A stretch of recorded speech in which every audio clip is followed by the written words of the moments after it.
찔레꽃 울타리 비밀의 계단 질 바클렘 글 그림 강경해 옮김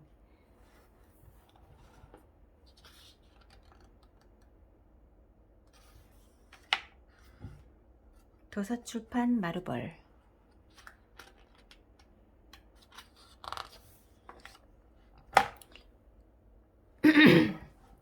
찔레꽃 울타리 마을 시냇물 건너 들판 저 너머 가시덤불이 빽빽이 뒤엉켜 자라고 있는 곳 찔레꽃 울타리 마을에 아주 오래전부터 들쥐들이 나무줄기나 뿌리 사이 굴에서 살고 있습니다. 생활에 필요한 모든 것을 자연에서 얻고 자연과 더불어 살아가는 찔레꽃 울타리 마을의 들쥐들은 부지런히 일하며 삽니다. 날씨가 좋을 때면 덤불과 주변 들판에서 꽃, 열매, 과일, 견과를 모아 말리고 있는 잼과 절임을 만들어 다가올 추운 겨울을 위해 창고에 잘 간직해 둡니다. 들쥐들은 열심히 일하면서 즐겁게 노는 것도 잊지 않습니다. 1년 내내 생일이나 결혼식, 겨울 축제 같은 행사로 서로 축하해주며 다정하게 지냅니다. 기쁜 일만 함께하는 것이 아니라 이웃에게 어려운 일이 생기면 힘을 모아 돕습니다.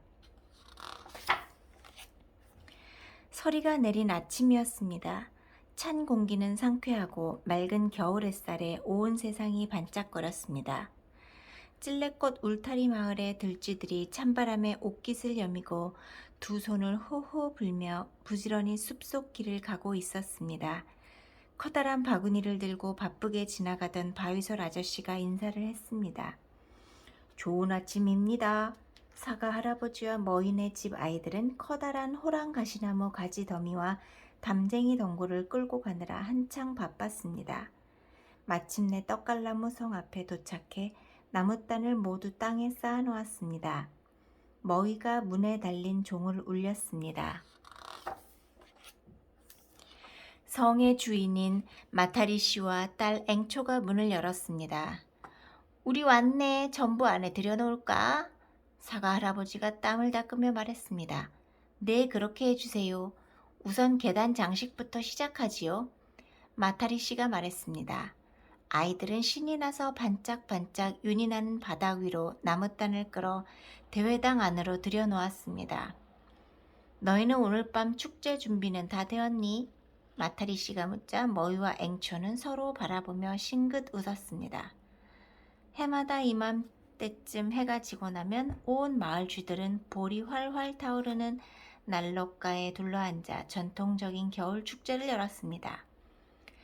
올해는 아주 특별한 놀이가 많이 준비되어 있습니다. 머위와 앵초는 시를 읊기로 했습니다. 네, 거의요. 그런데 연습도 좀 더 하고 의상도 준비해야 해요. 앵초가 대답했습니다. 옷은 엄마께 여쭈어보렴. 연습은 너희가 편한 곳 어디에서 해도 좋다. 마타리 씨가 말했습니다.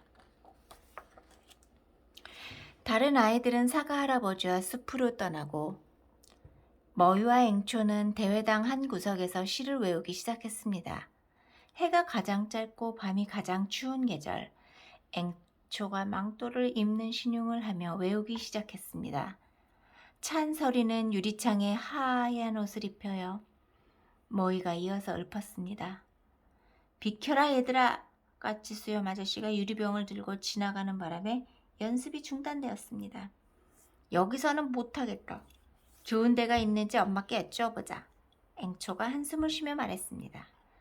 앵초 엄마는 부엌에서 미나리꽃 과자를 만드느라 바빴습니다. 하지만 잠시 일손을 멈추고 앵초의 이야기를 들어주었습니다. 가만히 있자. 혹시 다락방에 너희가 입을 만한 옷이 있는지 가서 찾아보렴. 연습도 거기서 하면 되겠구나. 엄마는 작은 바구니에 빵, 치즈, 과일 주스 병을 담아서 손에 들려주고 머위와 앵초를 부엌에서 내보냈습니다. 떡갈나무 성 꼭대기에는 다락방이 아주 많았습니다. 앵초 엄마는 이곳의 오래된 물건 중에서 나중에 다시 쓸만한 것들을 모아서 놓아두었습니다. 아기 이불, 예쁜 레이스, 단추통, 헌책, 부서진 장난감, 조각 이불, 행주, 낡은 냄비 등이 선반 위에 뒤죽박죽 쌓여 있었습니다. 머위와 앵초는 이방 저방을 다니며 연습하기 좋은 곳을 찾다가 복도 맨 끝에 있는 창고 방까지 왔습니다. 머위와 앵초는 방에 가득 찬 물건들에 정신이 팔려 시 외우기 연습을 잊어버렸습니다. 앵초는 발꿈치를 들고 낡은 옷장 서랍에 손을 넣어 보았습니다. 분홍 리본으로 묶은 편지 뭉치 하나가 나왔습니다. 앵초는 누렇게 바랜 편지의 글씨를 알아볼 수도 없었고 남의 편지를 허락도 없이 읽는 것은 실례인 것 같아서 편지 뭉치를 다시 서랍에 넣었습니다. 그때 편지 뭉치에서 작은 열쇠 하나가 떨어졌습니다. 머위야 이것 봐! 앵초가 놀라서 외쳤습니다. 뭔데? 낡은 열쇠구나. 점심이나 먹자. 머위는 별로 흥미를 보이지 않았습니다. 앵초는 아무 말 없이 열쇠를 주머니에 넣고는 바구니에서 음식을 꺼냈습니다. 머위가 입안 가득 빵을 우물거리며 말했습니다. 이 커튼을 망토로 쓰면 어떨까? 머위는 기다란 초록빛 커튼 자락을 잡고 몸에 감기 시작했습니다. 그때 앵초 쪽으로 몸을 돌리던 머위는 커튼 뒤에 가려져 있던 작은 문을 발견했습니다. 앵초야, 이 문은 뭘까? 나도 몰라. 열리니? 앵초도 궁금해서 상자를 뛰어넘어오며 말했습니다. 머위가 밀어보았지만 문은 꼼짝도 하지 않았습니다. 열쇠 구멍으로 들여다보니 문 저쪽에 긴 계단이 보였습니다. 잠겨있어 못 들어가겠다. 머위는 몹시 실망했습니다. 어딘가 열쇠가 있을 텐데. 아, 이 열쇠로 해보자. 앵초는 갑자기 생각난 듯 손뼉을 쳤습니다. 앵초가 주머니에서 작은 열쇠를 꺼내 주었고 머위는 구멍에 열쇠를 꽂았습니다. 열쇠는 구멍에 꼭 맞았고 문이 삐그덕하고 열렸습니다. 머위와 앵초가 조심스레 들어가 보니 어두운 큰 방 한가운데 빙글빙글 돌아 올라가는 긴 계단이 보였습니다.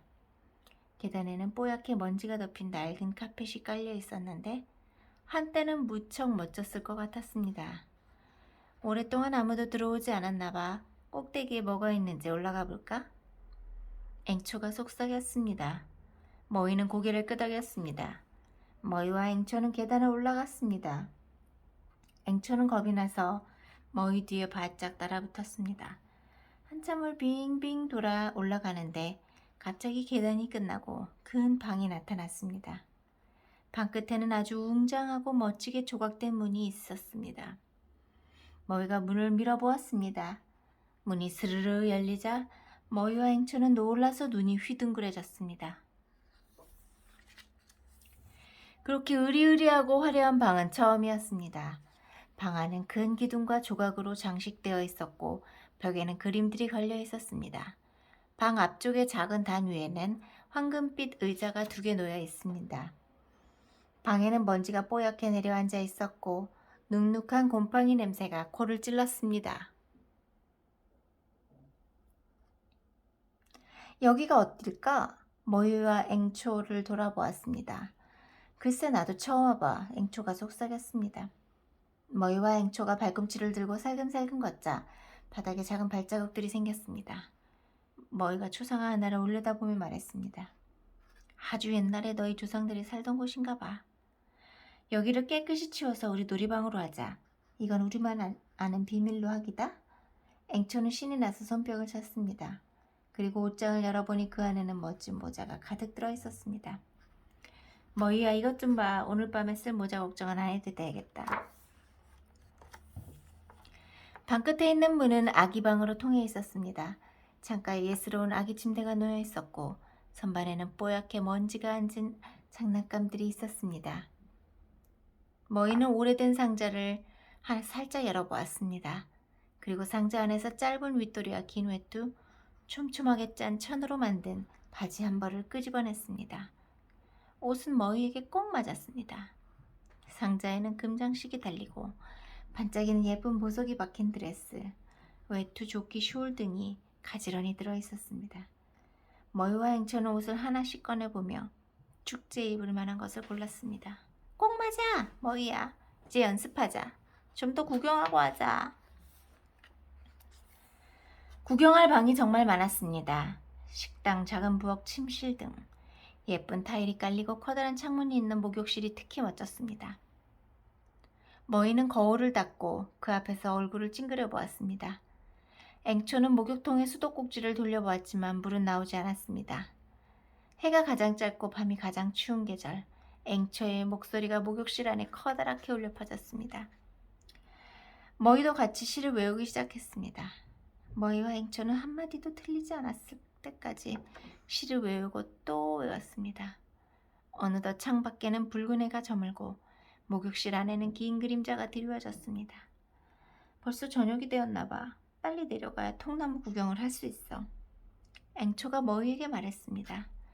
머이와 앵초는 옷을 집어들고 먼지가 앉은 방을 가로질러 뛰어갔습니다. 머이와 앵초는 층계를 빙글빙글 돌아 아래로 뛰어내려가서 다시 창고방으로 내려왔습니다. 문을 잠그고 열쇠는 다시 서랍 안에 넣었습니다. 그리고 떡갈나무 성에 있는 다른 쥐들에게 들키지 않도록 복도를 살금살금 걸어서 앵초방으로 갔습니다. 앵초가 창문을 열자 쥐들이 울타리를 따라 축제에 쓸 통나무를 끌고 오면서 즐겁게 노래하는 소리가 들렸습니다. 머이와 앵초는 옷을 갈아입을 시간이 없었습니다. 그래서 입고 내려온 옷을 감추기 위해 외투를 걸치고 모두 모여있는 성문 앞으로 달려갔습니다. 사과 할아버지와 바이솔 아저씨가 등불을 높이 들고 맨 앞에 서서 가고 있었습니다. 알밤도 굽고 찔레술도 데워요. 술잔을 옆으로 돌려요. 모두 모여요. 통나무를 밝게 태워요. 오늘 밤 추위랑 잊어버려요. 통나무가 보이자 모두 노래를 부르기 시작했습니다. 꼬마 쥐들은 통나무 큰 가지 위에 올라타 있었습니다. 통나무가 성문에 다다르자 머이와 앵초도 재빨리 통나무 위로 기어 올라갔습니다. 다 같이 조심스럽게 통나무 문을 문 안으로 끌어당겼습니다. 까치 수염 아저씨가 나무 껍질에 찔레술을 부으며 크게 외쳤습니다. 겨울 축제를 시작합시다.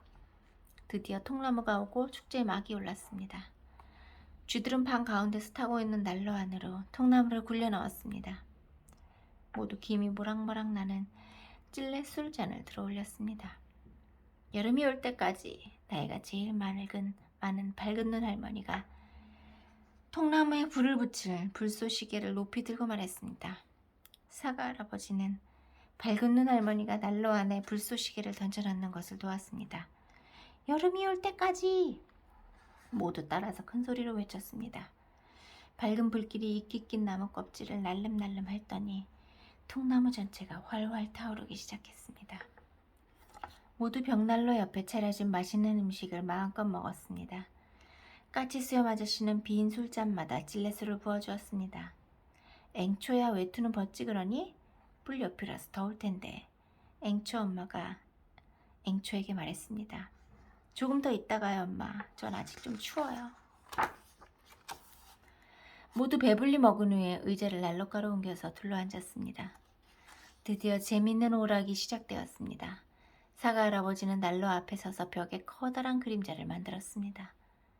작은 눈의 족제비 모양도 만들고 뱀머리와 여우도 만들고 커튼으로 박쥐 그림자도 만들었습니다. 아이들은 소리를 지르며 좋아했습니다. 까치 수염 아저씨는 흥겹게 바이올린을 연주하고 바이솔 아저씨는 마술을 보여주었습니다. 동그랗게 모여 앉아 다 같이 턱 밑에 꽃사과를 넣은 뒤 떨어뜨리지 않고 옆으로 건네는 놀이도 했습니다.